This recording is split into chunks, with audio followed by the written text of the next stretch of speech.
அனைவருக்கும் வணக்கம். இது வலம்புரி காக்கா காலச்சக்கரம். உங்களுக்கு பயனுள்ள தகவல்களை கூறுவது என்என் சந்திரகுமார், மலையாள மாந்திரிகர் மற்றும் தாந்திரிக நிபுணர்.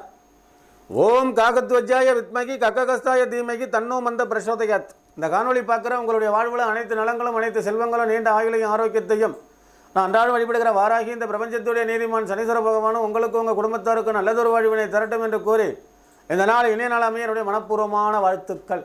முதல் முறையாக இந்த காணொலி நீங்கள் பார்க்குறதா இருந்தால் இந்த சேனலை நீங்கள் சப்ஸ்கிரைப் பண்ணி வச்சுங்க, லைக் பண்ணுங்கள். சரியா?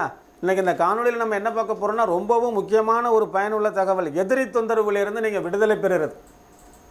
எப்படி எதிரி தொந்தரவுலேருந்து நீங்கள் விடுதலை பெறுறது? எதிரினால் நீங்கள் பட்ட கஷ்டங்கள், அவமான வேதனைகளை அடியோடு மறக்காமல் அதையெல்லாம் நீங்கள் ஞாபகத்தில் வச்சுக்கிட்டு அந்த எதிரியை எப்படி பழி வாங்குறது அப்படிங்கிறத பற்றி தான் ரொம்ப விரிவாக இந்த காணொலியில் நம்ம பேச போகிறோம். தவறாக பண்ண வேண்டாம் அப்படின்னு கேட்டுக்கிறேன். சரியா?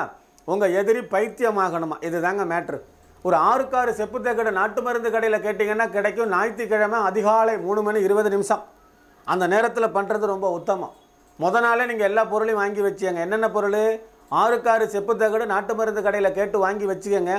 காலையில் அடுத்த நாள், அதாவது சனிக்கிழமை வாங்கிட்டீங்கன்னா ஞாயிற்றுக்கிழமை காலையில் 3:20 அலாரம் வச்சு எழுந்திரிச்சு கிழக்கு பார்த்து உக்காருங்க.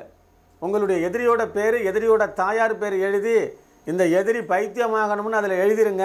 ஃபுல்லாக அந்த தகடு ஃபுல்லாக வேப்பெண்ணெயை தடவிடுங்க. நல்லா கவனமாக கேளுங்க. வேப்பெண்ணெயை தடவிடுங்க. தடவி பக்கத்தில் வச்சுக்கங்க.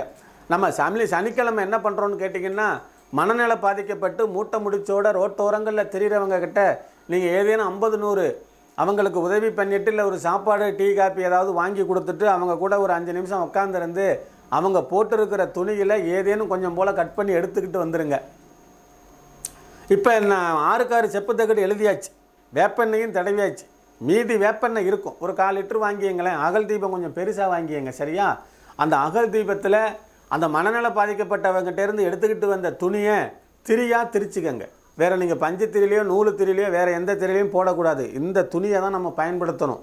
அப்போ நம்ம அந்த அகலமான அந்த அகல் தீபத்தில் அந்த வேப்பெண்ணெயை ஊற்றி இந்த 6 செப்புத்தக்கட்டில் எதிரியோட பேர், எதிரியோட அம்மா பேர் எழுதி வச்சுருக்கோம், பைத்தியமாகணும்னு எழுதி வச்சுருக்கோம் இல்லையா? அதை சுருட்டி ஒரு நூலை போட்டு கட்டி இந்த அகல் தீபத்துக்குள்ளேயே போட்டுருங்க.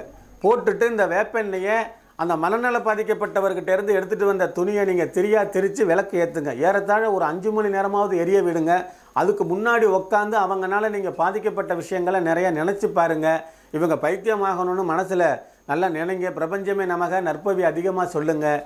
குறைஞ்சது பார்த்திங்கன்னா ஒரு 11 நாளுக்குள்ளே அவங்க மனநல பாதிக்கப்பட நிறைய வாய்ப்பு இருக்குது. தவறாக பண்ணினால் சொல்கிற புரியுதா? இந்த விஷயத்தை நீங்கள் ஒரு கால் தவறாக பண்ணிட்டீங்கன்னா நீங்கள் பைத்தியம் ஆகிடுவீங்க. அதனால் உண்மையிலே அந்த எதிரினால் நீங்கள் நிறைய கஷ்டப்பட்டுருக்கிறீங்க, அவமானப்பட்டிருக்கிறீங்க, வேதனைப்பட்டிருக்கிறீங்கன்னா தாராளமாக செய்யலாம். பிரபஞ்சமே நமக நற்பவி நற்பவி நற்பவி பிரபஞ்சமே நமக நற்பவி. சாமி, இந்த காணொலி எனக்கு சரிவர தெளிவாக புரியலை.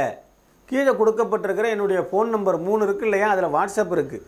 காலையில் 10 மணிக்கு மேலே அந்த ஃபோன் ஆன் ஆகும். சாயங்காலம் 7 மணிக்கெல்லாம் ஆஃப் ஆகிடும். நீங்கள் தாராளமாக அதில் தமிழில் வாட்ஸ்அப் பண்ணி சந்தேகம் கேட்டுக்கலாம், ஃபோன் பண்ணி கேட்டுக்கலாம். சரியா? மீண்டும் ஒரு நல்ல தகவலோடு அடுத்த காணொலியில் உங்களை சந்திக்கும் வரை உங்களிடமிருந்து தற்காலிகமாக விடைபெறுவது உங்கள் அன்பு என்என் சந்திரகுமார், மலையாள மாந்திரிகர் மற்றும் தாந்திரிக நிபுணர். நன்றி, வணக்கம். வாழ்க வளமுடன்.